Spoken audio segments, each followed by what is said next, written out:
I'm Larry Olafson, and I'm really thrilled today to have Laura B. Folks with me. And Laura is a certified holistic health coach, and she has a wonderful program called Truce with Food. And what I love is that you help people create transformation in their relationship with food, which is I'm sure covers a lot of ground for a lot of different people. And because as a songwriter who uses songs and the process of songwriting to help people create transformation in their lives. I'm super interested to hear how you help people do that with food, because I'm sure we all have our challenges with that. So can you tell, Absolutely. yeah, so what, in the first place, what made you realize that people needed this? It started with my own journey and my own experience. So I struggled with my weight from the age of 12 and I went to my first diet program when I was 13, which was pretty crazy going in with my parents and realizing that I was different and had an issue with my weight at that time. And I went through years of dieting and would do well, then gain it all back plus more. And in 2008, I lost 60 pounds through a few different approaches. Um, and at that time, I was working in advertising and really wanted to figure out what I wanted to do next. And so I had been maintaining my weight for a little while after over the years and started thinking about as I was going through my weight loss journey, people were coming to me and asking me for advice and guidance, just like friends and coworkers and family and stuff. And every time somebody would ask me, it really energized me. And I really enjoyed talking to them about that and helping to support them through that journey. And so when I was thinking about what I wanted to do next, that's what kept coming to mind and decided to get my certification once I learned about health coaching, which I didn't even know existed in 2013. And at that point, I thought that getting the certification would help me stay on track more. But what I found was actually I started putting on more weight again. And I was really confused by that. And so I met my health coach just for more of like business mentorship, but then learned about the program Truce with Food and started going through that process for myself. Because at that time, even though I had been maintaining my weight for the most part, I would still eat well for a while and then say, screw it, eat whatever I wanted, have to rein it in again and lose any weight that I had gained and then get back on track. And it was a really exhausting cycle. Plus, I thought about food all the time. So I was trying to figure out what was actually happening and why was I sabotaging myself and kept losing willpower. So started going through the Truce with Food process and learned so much about myself in that process, as well as why I was turning to food. And that's going through that process is really what led me to do this work and to now support over 100 clients in working through their relationship with food. So now I'm really curious. I want to know what you do and what do people need to know? Like, In terms of like what I do, like the process and or in terms of what? yeah, I mean, everybody tells you to diet and everybody tells you have to have willpower, Mhm. right?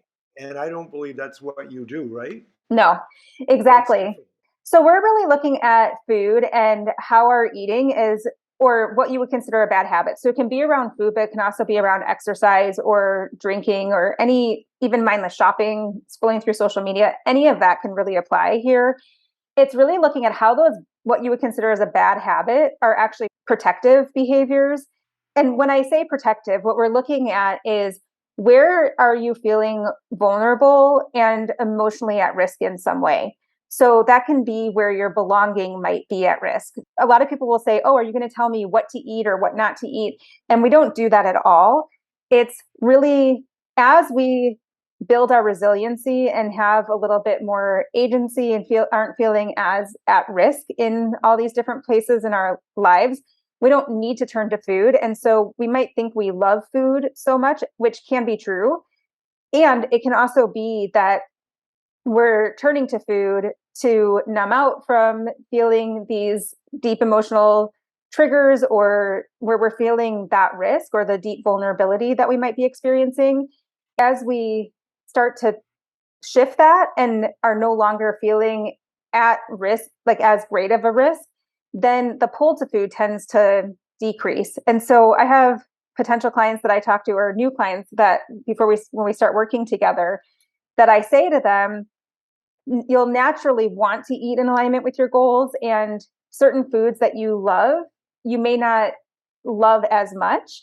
And they don't believe me. And then once it starts happening, the first time that I walked by donuts and was like, I'm craving some carrots, I have to like pinch myself and slap myself and be like, wait, did that just happen to me? Why? I just crave carrots instead of a donut? What is happening? So when you ask, does it work? That's how it works. You talk about story, about helping people change their story. Is that part of it? Yeah. So we're talking about self-authoring. And before I get into that, I think it would be helpful because I know that we've chatted before and I've shared a little bit more of a peek behind the curtain. I think it would be helpful to just lay the foundation for people about when we are binge eating, mindlessly eating, emotionally eating, anytime that you're eating when you're not actually hungry, there's an unconscious cycle that we're going through that takes us off track and makes it like feel like we're on a roller coaster or a merry-go-round that we can't get off of. And so I'll walk through that really quickly because that will provide a little bit more context into the story. So it starts with a trigger, and there are 4 common triggers, which are feeling tired, and that could be emotional or physical depletion, feeling anxious, which typically comes with some level of uncertainty, feeling inadequate, which is when we feel like we're not enough or not good enough in some areas of our life. It doesn't necessarily mean it's in all aspects, or feeling lonely, where we might have a great support system around us, but we can still feel isolated, alone, or lonely. From there, we have a story. And the story was created earlier in our lives when we didn't have the full context of what was happening in a situation. So we would make it about us. And our stories have protected us and have served us in many ways. But in some places, they're causing pain and also keeping us stuck. And so, an example of a story for me, I was bullied when I was in middle school and high school. And so, my story developed to be if I misunderstood, then I could fail and could end up alone and be rejected. And so that's where there could be a real or perceived risk of being rejected or failing. That's an example of my story. So throughout the process, we want to rewrite that story, which I'll get into a little bit more. But from the story, we have a stress reaction. And the stress reactions, just like animals, they go into fight, flight, or freeze mode when they're at physical threat. We go into compete, avoid, or accommodate mode when our belonging is at threat. And each of those has a different behavior. But in general, the compete stress reaction is when we compare ourselves to other people, and that can be our skill sets or bodies. And we can also compare ourselves to a past version of ourselves. And then also with the compete pattern, we can feel like we're running a marathon and the finish line keeps moving. So we feel like we're constantly falling behind. The accommodate stress reaction is when we put other people's needs ahead of our own. We tend to be the peacekeeper. We want to fix things. And we put everybody else's needs ahead of our own so much so that we fall off of our own to-do list. And then the avoid stress reaction is when we fall into analysis paralysis and procrastinate and then don't take action. So we have the trigger, the story, the stress reaction, the behavior. We eat out of alignment with our goals. Then we lose self-trust, and then it loops back into the trigger. So I know I went through that pretty quickly, but that's a high-level overview of the pattern we're typically in when we are eating and we don't know why. Right. So it sounds like we have to change our relationship with ourselves. Mm-hmm. Yeah. I mean, to me, when I'm writing a power song with somebody, we start by looking at where you are and what you want, where you want to be, and sort of first really getting clear about what you want, Mm-hmm. and then kind of stepping into that and declaring that. And so you have an interrupting tool when you sing. You can interrupt that negative voice as though, well, that's going to be good, and then you say, I'm amazing, whatever, right? And then because it's a physiological thing, um, are you looking at interrupting those patterns, and what's the trick? Yeah. So what we're really looking at are when part of that story and how a lot of this develops is it really is part of our identity and who we are. And there are parts of our identity that we love, but then there's other parts of our identities that have gotten like cast off at times that we kind of need to pull back in. And that's kind of what you're talking about too. And so what we need to look at is where's the disconnect? And what we get to at some point in the process that I take up my clients through is we want to get clear on what are their values and what's really important to them and where is the disconnect between how they are showing up in their lives today and what they actually value. As an example of that, I had a client who was isolating herself a lot and wouldn't go, she would find excuses to not go to the grocery store, to not go to social gatherings.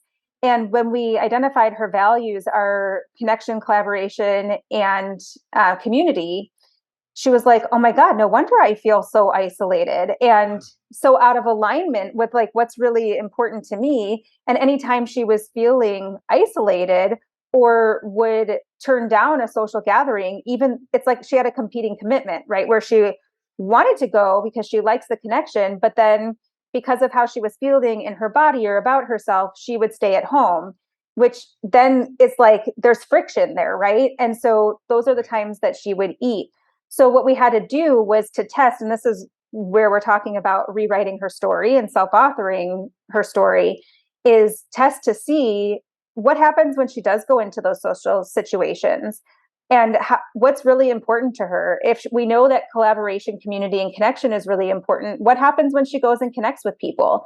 Is it really about the food? Is she really being rejected? Is she really exposed when she goes there? Or are people not even noticing and she really enjoys being out and connecting? And so that's an example of reclaiming that part of her that she cast off, right? Because she got so uncomfortable with being in these social situations that she felt at risk of being exposed or being misunderstood to some extent, that then she isolated, but that's not what she really needed. And so the food was never going to replace that connection that she was really craving. Right. So when she got into those social situations, she actually could thrive or function well, or it would be like she'd have a lot of anxiety about that beforehand, thinking that she might be rejected or something. And so then she wouldn't go. But then if she went, she actually had a good time and she wasn't being rejected. And so, but what if she was being rejected and it was awkward and all that stuff, but it was still important stuff to her? Yeah. So what we talked about too is like, is it that she needs to be accepted by everyone at the gathering, or is it really important to connect with one or two people? Or if it was an old coworker that she hadn't seen in a while, what's really important to her and how did she want the evening to end? And if it had to do with just rekindling the relationship with this partner or this old coworker, then the rest of those people, you can bring discernment to that, right? You don't have to be accepted by everybody. Right. So it's lowering the bar, kind of, and figuring out how to give yourself what you need, like what's really important, because you don't have to be the most popular person, especially if you're feeling self-conscious because you're about your weight or, inadequate in some way. Right. And also not being seen as like the popular one or not meshing with Yeah. every single person doesn't Yeah. mean that you're actually getting rejected. Really, would you want to choose that person too? Like, and that's where we're looking at bringing the discernment, bringing more context, and also seeing what really matters to you in that situation. Is it really about being accepted by everyone, or would you not even want to be friends with that other person anyways? And so it doesn't really say something about you, because a lot of times we make meaning of situations and make it about us when in actuality it may not actually be about us. Uh, so how do you get to the heart of people's stories like that? Because it sounds like that's the work you do is you must be asking questions and probing or get them to do some writing, or how do people find out what's really going on? So the first session, we go through a exercise that helps them get really clear on what their improvement goal is that they want to work on throughout the process. And it's not necessarily like a number on a scale or training for a 10K. We want it to be a process oriented goal, not something that has an endpoint like a number on a scale. So from that goal, then we look at what are reasons that their life would improve if they were to accomplish that goal and how it would improve their life immediately. And then we look at what are some of the bad habits or the things that they're doing that are keeping them from reaching their goal. So some of the things that they're doing or not doing. We pick one of those bad habits and get them to think about if they were to do the opposite behavior of that bad habit. So to put that in context, if somebody's bad habit is that they come home from work and beeline it to the couch and binge on food and drink wine, we talk about like the opposite behavior of that might be actually taking some time to decompress or just like having to sit and just be. And what emotion, feeling, or worry would come up. And some people might initially think that, oh, it would feel great. Like I would be doing something that's helping me, that's not making me feel crappy in my body. But if we really think about why they're not doing that, because you would think, okay, yeah, instead of binging, I'll just go for a walk. There's a reason that they're not doing that because they know that often they know that that could be helpful. And so usually there's a worry or fear behind that. And that's where they're feeling at risk if they were to do that opposite behavior, which is why they're not doing it, which then gets us into their story. So it's a whole process that we go through to get to the story. And it usually does take about 4 sessions. We use the rough draft that we continue to refine over the 4 sessions, but that's how we start to develop what their story is. Well, I think for me, what I do is like I like to have a beer at 5 o'clock, and I would say that my trigger would probably be loneliness to some extent because you work all day and you're busy and stuff like that, and then it's kind of like, okay, well, I've been where now I can do something for myself, but it's like, well, I got there's no one to call, or there's nothing to do, or for me that takes I can just feel a kind of anxiety. It takes it away, right? It takes Mm-hmm. that loneliness away. Yeah. I don't know if you want to get into this, but like, what if you were to sit with that Well, then anxiety? I would be really uncomfortable. I wouldn't like it. Yeah. What's the worry or fear that you have if you were to be lonely or be in that anxiety? Well, it just doesn't feel good, right? Hmm. Yeah, it just doesn't like I want relief from that feeling, right? What's the worst thing that would happen if you were lonely or if you were to sit with that anxiety?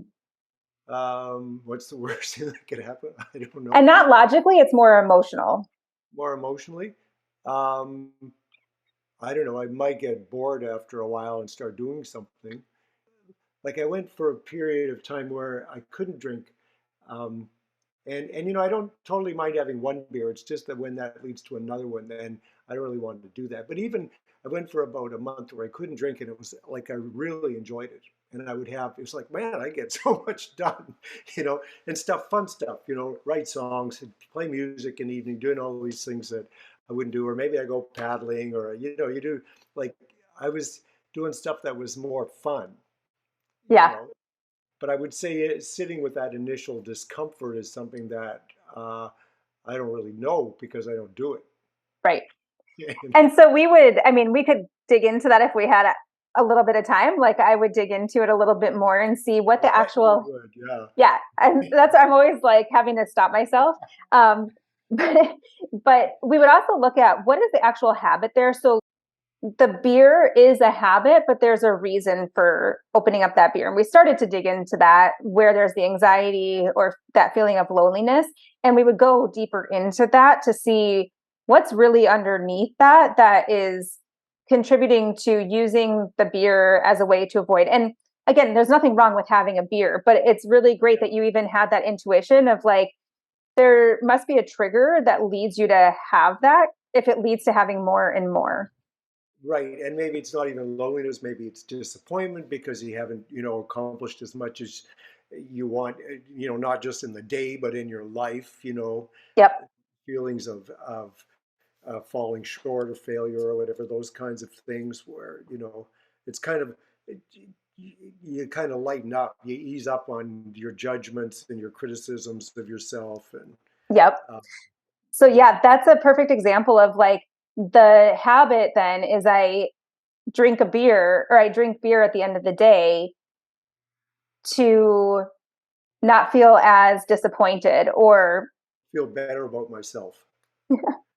Yeah, yeah. And so what you had shared though is what we would look at as those worry or fears that we would put into your story potentially to help build that is around the fear of failure or judgment or yeah, inadequacy or falling short. Any of those would yeah, go into what we call the worry box that then helps shape the story. yeah. I think for me, I have a really strong judge, a really very critical part of me that makes my life, miserable, and so that's a really nice thing to escape from that, right? Yep. Right. Yeah. Yeah. And so that's another part. Once we get through the story, we look at how that critical side, there's usually a noble side as well as a critical side. So they're the ones that are judging you when you're being bad. And then there's another side of you that's judging you when you're being good. We characterize those and see Oh, how they're driving you to be in your story. And most likely that critical side has served you in many ways, which is why we look at it as protective, because a lot of times it feels like it's beating you down and it's not really helping you. But right. in some ways, it also is serving you.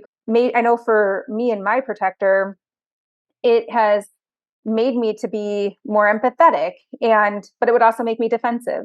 So there's these parts of us that we love and judge, and then there's these parts of us that we don't love about ourselves, um, but they're still protecting us in some way. So we definitely dig into that too. Hmm. So this is pretty interesting that we're having this entire conversation about food and we haven't mentioned self-discipline or, dietary restrictions or, you know, uh, abstinence or any of those things at all. It's really, Yeah. um, I find that pretty exciting to think that it creates an opportunity for you to improve your relationship with yourself, period, Mm-hmm. across the board, and to grow out of old things when you're not just kind of patching it up and ignoring it or justifying it. I mean, that's the unfortunate part is that people go to dieting, or they go to even abstinence, because I don't want to quit drinking beer altogether Right. necessarily, just we're kind of barking up the wrong tree, really, eh? Well, I think there's a role though, right, for diets and stuff because they can provide structure, but it's also being able to figure out what one works or what structure works best for you and how can you create the structure that works for you based in your life. So it's not to say that all diets are bad by any means, and it's also very important to address why you're eating to begin with, because if you still have your story that is taking over and running your life and is if you're constantly feeling inadequate or like a failure, there's a risk of being seen as a failure or inadequate, and we don't address that, you're never going to be able to stick, not never, I don't want to say use an all or nothing, but most likely you won't be able to stick with it long term, because as soon as something like a big wave hits you where you feel like you Right. have failed or are being rejected, you're going to turn to food again or to Sure. beer. Well, it's about seeking comfort, Mm-hmm. really, right? You're uncomfortable, whatever it is, and you just want to get comfort again, and whatever that looks like. So really, to be able to find ways that you can do that in ways that help you thrive, I think that's pretty exciting. So, how do people get in touch with you if they want to learn more?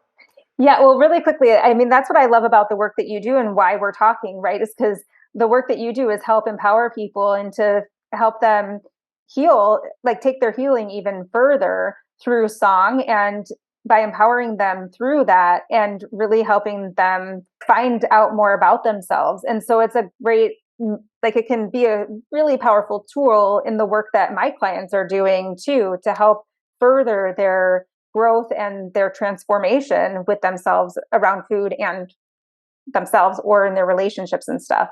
So I just Yeah. wanted to mention that. Well, thanks. Well, yeah, a lot of people say to me, even if we didn't write the song, which they, and they love the process of writing the song, but just that sense of getting clear about, where they're stuck and clear about where they want to go, and then giving themselves permission to actually have that, to live this life or to live differently. Because then when you write the song, you declare it in a way, in very simple, direct kind of songwriter grade 5 language, Hmm. and and and then you write this melody that embodies I'm glittering like gold.